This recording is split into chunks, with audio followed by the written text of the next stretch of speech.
I have to mention this word bubbly because they are the most amazing and most bubbly clients which we have. Congratulations on all the businesses that you are heading. It's like we're the admirers of Bilna, and Oh my it's God. always Let's come back to S&K. Mutual Appreciation Society. You know, this old saying, right? Yes. Treat people like how you want to be treated. True. So how did you guys survive during the COVID time? we survived because of our clients. Another thing that kept us going was our mindset. We were always positive, but I think we were always also hopeful. There's talent attraction and then the tools to actually get candidates. Yes. And they're two separate things. Yes. So talent attraction is simply, why does someone want to work for your business? At the minimum, you have to be compliant.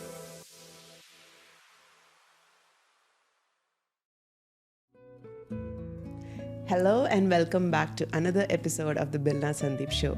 I am Bilna Sandeep, the founder of two marketing agencies, Growy and Built Market Lab. I'm also the founder of Homepreneurs Club, which is a powerful networking organization for women entrepreneurs. Today on the show, I have not one but two guests who are very special to our marketing agency. My team has specifically told that I have to mention this word bubbly because they say that they are the most amazing and most bubbly clients which we have. So welcome to the show, the D'Souza sisters, Elrona and Desma D'Souza. Thank you so much. We're so delighted to be on your show, and congratulations on all the businesses that you are heading. That's Thank you. Very impressive. Thank you. It's like we're the admirers of Bilna and Bilna's achievements and companies. Oh my it's God. always good to see that. A bit of Let's come back to S&K. a mutual appreciation society. True. So let's, before I go in depth, let me hear about both of you and what is S&K all about and the story behind S&K. Sure. So we always say there's an S&K 1.0 version and a 2.0 version. Wow. So I will let Elrona talk about the 1.0 version, and then I will very conveniently come in at the 2.0 version. So Perfect. the S&K 1.0 is the what we call also the origin story.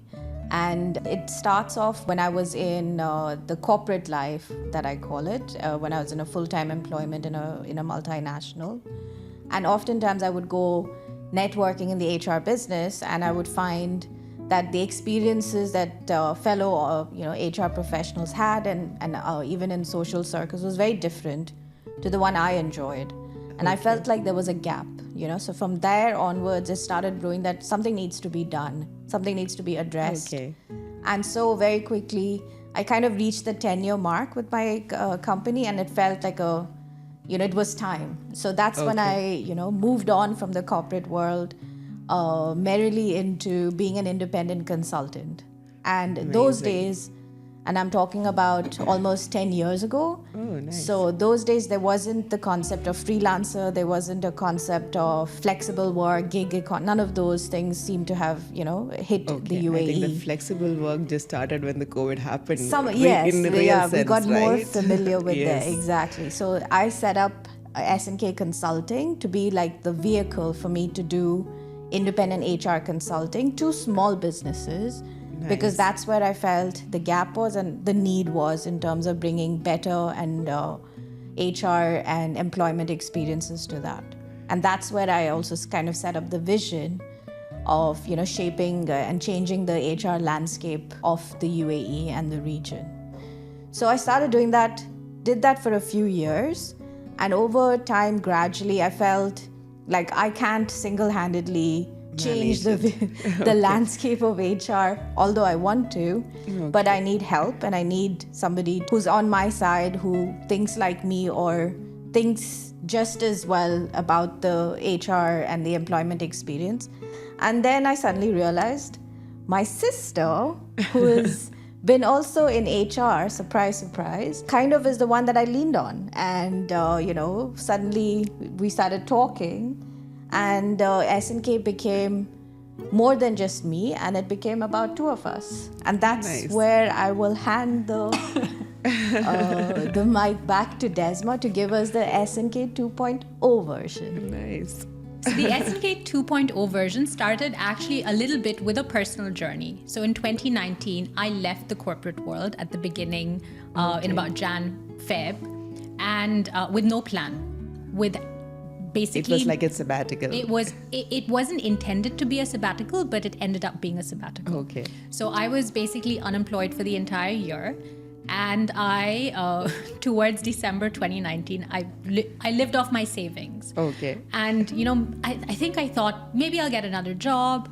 And I was interviewing, but I was not excited about anything, Okay. But I invested that entire year in a lot of personal development. Okay. I read a lot. I consumed as much of learning, content that I possibly could, whether it was books that I would listen to or videos that I would watch, meditation, yoga, Probably like trying to find yourself. Yes, Was that a like journey? a bit of a self-discovery journey. It wasn't actually, at the time, it wasn't called self-discovery. Neither Okay. did I intend for it to be like, now I'm going to start on a self-discovery journey. I'd dabbled into things like this from a few years ago, but I just had more time to do it. Nice. And I say that at the end of 2019, I say that Elrona felt sorry for me. She won't agree, and she gave me a piece of work, and she said, "Oh, I have this piece of work, and would you like to it was to write an HR policy or an employee handbook? I can't remember. Would you like to do it? And I'll pay you for it." Okay. And I was like, "Huh? Okay, sure. I'll happily do it." So I did it, and we went through it, and turned out I did a pretty good job, and I was approved. Yeah, she approved it. But what was also interesting is her approach towards how she went about writing a policy. Like, I just started typing away, but she had a very systematic approach, which she had obviously developed over her years as a freelancer. Also, in 2019, I had another idea of a startup that was an app. And I Okay. won't go into too much detail, Okay. but when I had the idea, I thought, like, how hard could it be? You create an app and, boom, people will be on it and you're going to make money. And so at that time, I leaned on Silva, and, I was like, why don't you do this with me? So we hired a company to do an Okay. app. And then 3 months into that, we realized we had no idea what we were doing. So we put that on hold. And then we went to entrepreneurship school to understand how to create a startup.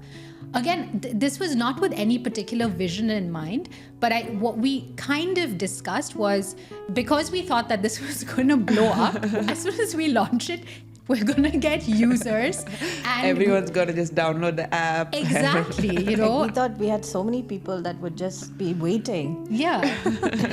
And as you have it with startups, every time you share your idea, everybody says, that's a great idea. Yes. We know it's a great idea, right? But it's the execution. Anyways, so at that point, we had also worked together. Okay. So we had some experience. It was just more that, which is very different than being sisters, right? Okay. So again, cut to at the end of 2019, I did this piece of work. And then I went back to her to say, like, maybe you should try doing this way. Or, like, I read this book and, try promoting S&K Consulting this way.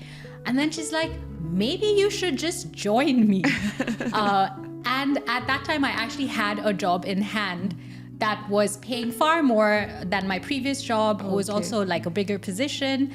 But going back to being an entrepreneur excited me at the time more going than back to work. 100%. So that's when I declined that role, and then we joined hands together, and that was the story of S&K 2.0, which was in Feb 2020, literally 2 months or a month before COVID hit. Yeah. Now that I'm reflecting, it's like I manifested this to happen, for Desma to be on that journey With and you. have that realization that actually entrepreneurship is the route for me, more than happy to join forces. So it's like I have a sister who works with me, and we have offices next to each other, and it's like we've had rooms next to each other when growing up. Yeah. So it's Nice. pretty much the same. No, it's not, but Also, what's interesting is my entire life. So our dad has been a businessman in Abu Dhabi our Okay. entire life. So over Okay. 40 years, he ran a successful pest control company, and I've seen how hard he worked. So I grew up thinking, I will never be an entrepreneur. This is really hard. You can't take time off.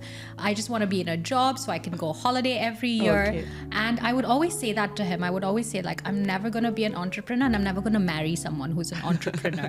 This is too hard. Okay, keep them away. the Yeah, exactly. entrepreneurs. Keep them away. So this was the last thing on my mind. But then obviously now that we've done it for a few years, I couldn't have been in Any better position. 100%. Yeah, that's why I say manifest, because she came to that realization on her own, right? So Yeah. nothing That's like nice. it. That's nice. So it's like when you say working together as sisters, there's good and the bad as well, right? Because when you bring family into business, how does that work? Like, I'm sure like you're both two different individuals.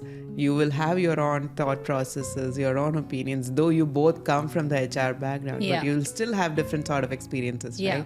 So how do you come to a decision when there's a difference in the opinion happening? One of the things we did very early on is we did a little typical corporate thing, which is a strategy session with Okay. two of us in a coffee shop on what we want to do with this business. And we Okay, had nice. very honest discussions on, like, why are we doing this? Okay. How do we intend to make a difference? What is the difference that we're trying to make? Who are we trying to serve? And what actually happens in Like the a event? proper vision for the company. Exactly. What happens in the event that we disagree about something? So we had very open, transparent conversations about this. That's nice. We also acknowledge and recognize that we are very different individuals Yes. from a personality perspective. We look different from each other, Yes. for starters, Yes. but we also think very differently. However, what we do have in common is our values. Great. And we, again, this is something that we spoke about. You know, when we say values, we use it in our decision making.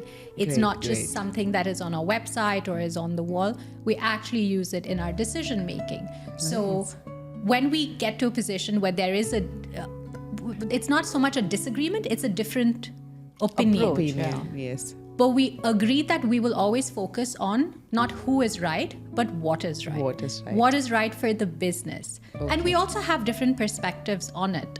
When we have those different perspectives, we have different discussions.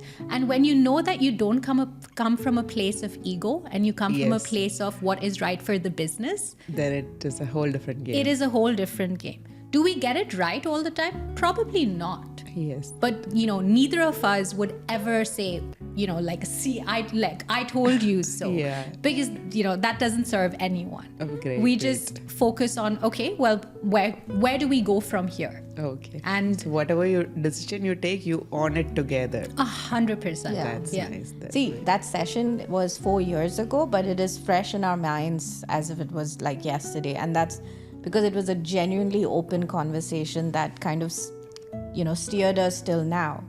And it's about having that shared vision and absolutely, putting that ego aside. Because I don't think ego has a place in a business where two sisters are working, or in any business for that business, matter. Because the business doesn't need ego. It needs your vision, it needs your guidance, it needs you to steer it. And it does falter if you bring your ego into it. So that was it. And it was also about what do we want to put out there, in terms of what do we want the clients to feel, what is the experience, what is the shared vision. And we've Amazing. constantly worked towards that since we started S&K 2.0. Yeah. And what's interesting is that the vision that we started with remains, but the how we've get How do there you do it? looks nothing like what we Yeah. put down first on So paper. it has completely changed from what it was. It's unrecognizable. Again, we thought like we're going to offer these services. Everyone's going to come, knocking on in. our doors, and this is what we're going to do, and we're going to create this big team, and we're going to, these are all of the services. And on paper, it was a perfect solution, and it was a perfect business yes, plan. it all looks perfect. Sitting as in a business coffee plan. shop, sipping a cappuccino, looking at our spreadsheets and our PowerPoints, and we're like, Wow. who's not going to want to work with us? That was as conceptual as it could be. Yeah. Until we started having real conversations, then real outcomes started to happen, and we also started learning. And of Great, course, great. COVID was like just around the corner, right? Yeah, So- that's when you started the 2.0 version. Exactly. Okay. So how did you guys survive during the COVID time? How was that like? Wow. Yeah. That's a great question, actually. Yeah. We survived because of our clients. We had a few clients that stuck with us. They had businesses to run. They were on the side of essential industry. So they continued operation and they continued taking our Business to support. you guys. So that's what we came. We stayed very lean as well. We were very cost conscious. And honestly, it was not the right environment to go pushing and selling. So we changed the narrative in terms of marketing and started giving value. And that also kind of brought us new clients, during that the time, COVID time, without actually having to say we're selling. The vote of confidence from the clients that we onboarded, plus the kind of messaging we sent outside, kept us going. That's amazing. Yeah, exactly. We were actually very fortunate with the clients that we had back then, and we're extremely fortunate with the clients we continue to have today. Great. We always say we could be friends with them. That's how great they are. That's nice. Another thing that kept us going was our mindset. Okay, you were always positive about what's happening in business. We were always positive, but I think we were always also hopeful. And we knew that we needed to make the best of whatever was presented to us, right? So like when we started, I call it the story of 2 desks and laptop. That was our investment. Literally 2 desks. And, I used her old laptop for my IT, which I still continue to use today. And this is how we started. You have always kept it lean. That's how we started. Okay. We knew that it was not about getting a fancy office, not that you could during COVID as well. It was not about looking glamorous or looking like we are like a huge company. Correct. Set up, right? And this also kind of resonated with the clients that we got. Nice. They were speaking to other like-minded entrepreneurs. They were speaking to like-minded business owners, and we spoke business. We understood business. And did your corporate environment actually help your previous experience as a corporate in working with the other corporate clients now? Oh, yes. I mean, the kind of benefits of being in a corporate environment is something that is brought into even the business that we worked in. But we built on that in terms of making it more authentic, making it us as opposed to what adding we inherited. The touch of yourself, right? Your values to exactly. Because our corporate experience is what, is part of us, but it's not what S&K is about. S&K is about our contribution to it. So it's built on that foundation. But when we approach clients, we come with that strong business acumen, that structure, and that understanding of how, efficiency can be built. You know what the problems they are facing in there because you have worked in that kind of environment previously. Yeah. I think, being in the corporate world is fantastic, right? It's a great learning experience. And it teaches you 2 things. One is what to do. Oh, yes. Like the structured approach to doing something. And 2, what not to do. I think that's the most important. And so with our diverse industries that we've been part of, and the businesses or companies that we've worked with are like really great, iconic companies that were doing amazing work, large organizations. Great. So we got to see a lot, our firsthand experience on what to do and what not to do, what was working, what was not working. It was right there. All we had to do was draw from it, and what was working, obviously we wanted to bring that, and then what was not working, goes without saying, we chose not to do it. Okay. And we also brought that into when we started hiring our first team member, right? So we're an HR consultancy, and you'd think an HR consultancy can hire their staff, and of course we could, but we did something different. We didn't just say like, here's a job post, please apply. At the time, this was a few years ago and this was not normal, we asked interested candidates to send us a video of introducing themselves and telling us what their unique HR perspective was. Nobody was doing that kind of thing, right? So that kind of set us apart straight away. And when we eventually met these candidates who worked with us, the ones that made the effort to do this were the ones that we eventually worked with. Because you knew that they're genuinely interested in that role. Exactly. Right? Yeah.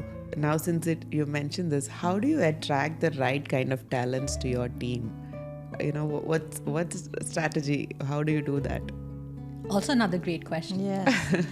The talent attraction is, I think, that secret sauce that nobody's able to figure out what the secret sauce is. You and I myself always keep trying to understand and optimize the process as much as possible. That's because there's not one solution that fits Yes. everything, right? The talent attraction is unique to the talent, is unique to the industry, is unique to the business. So it has to be something that works out there. There are certain processes, there are certain structures, systems, technology, all of that is there. But the essence of it is like, how do you bring good talent that works with you? So it's the fit. Yes, that and needs it's to be more of looked like at. the frequency of both the teams, right? Yeah. Your company and the person who is getting hired. Yeah. Both need to align in values and then the working culture and everything. There's two elements to it, right? There's talent attraction and then the tools to actually get candidates. Yes. And they're two separate things. Yes. So talent attraction is simply, why does someone want to work for your business? So we speak about employer branding. And Yes. you don't have to be a large organization to invest in employer branding. You can do that as a small business. Yes. So a lot of the information we put out there, even our website, spoke to our desire to be authentic, spoke about our values, spoke about things that you don't hear corporates talk about. Okay. So the candidates that eventually applied to us resonated with that. Okay. The great. tool might be a platform, technology, apply on our website, LinkedIn. That's just the tool. It's the why that should someone That is the work most with you. important part. That is the most important part. I think this part gets missed because everybody thinks like, I'll just put out a job post and I'll get 100 Hundreds applications. of resumes coming. Yeah, you have to tell talent, why do you want to come work for Work us? with Because you. I think talent always has options because Yes. they're talent. Yes. So why you? Exactly. And Why that- should they choose to work with you? Exactly. And that's why employers need to invest in branding. And it can be very simple things that they can do to invest in this employer branding, but it's something that gets often missed. But I Yes. think that's a useful thing to think about. Great. Now that you also mentioned about SMEs, right? I know you guys have a special interest towards SMEs, working with SMEs. So can you tell me, like, why did you choose SMEs? What are the services that you offer for SMEs? So this goes back to the origin story, right? In the beginning, I could not put a finger on what that gap was. I would talk to companies, I would understand, talk to my friends who were working in these smaller businesses, not multinational, but prominent, but lacked the kind of good HR practices or what good HR looks like. So it was part of discovering. And then I realized that 90% of Dubai's economy, and in fact any country's economy, is built on small businesses. It's built on these startups. So the bulk of the people that are employed are in these small businesses, but often are not the most attractive type of clients to have or Yes. to call. But that's the ones that we went after, because we thought, like, if we want to bring change, if we want to bring our vision to life, changing the landscape is like targeting that group. Because that's a huge landscape here. It's a huge landscape. It's the largest employer in any economy. So that's why we are very passionate about small businesses. And the other thing is, small businesses, you see impact right to the very end. Like, it's not just the business that benefits. You see the employee and the families that benefit. So you can see the value that the you whole add chain. all the way to the end. Yeah, exactly. I guess the satisfaction that comes out Happiness of you get out of is, like real, and it's potent, so you feel it.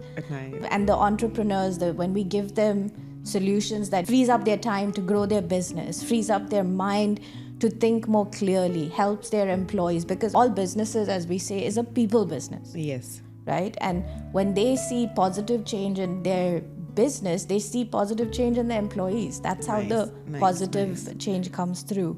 Small businesses was almost like a no-brainer eventually. Yeah. But that's how we landed there. Yeah. When we work with small businesses, we quite often work directly with the business owner. Yes. And these business owners, they genuinely care about their business, and they also genuinely care about their people. True. So they care They're about people. closely connected to the whole team. Exactly. This is their baby essentially, Yes. right? So they want to do, obviously they have a business to make money, but they also recognize that they are impacting the lives of their employees and their families and the community. Yes. So they care about, it's not just a policy that we create that is on a shelf somewhere, Yes. you know. They actually truly implement it Exactly, you know, and so this is the joy of working with these small businesses. And like Elrona mentioned, we see impact. By impact, even before it actually is implemented, the relief on the business owners' Huge. yeah, just that to be like, oh, you know, I've been struggling with this for so long. I could have done this Much earlier. Exactly, and this would have eased my pain. Or, you know, when they talk to us about a challenge, in their mind, it is just occupying so much headspace. And when they speak to us and we break it down, we literally simplify it for them and say, these are your 3 options. We would recommend going with option 1. It's almost... Then it's just clear clarity they it's get. like, Okay. You know, it's like going to the doctor, you know, suffering with a toothache for the longest time. And then the doctor does one thing and you're like, I could have done this a week ago instead of suffering for like a week. So the joy of having that interaction with them, the joy of them being able to reach out Get to the us, results. to trust us, and then they actually see results in their business.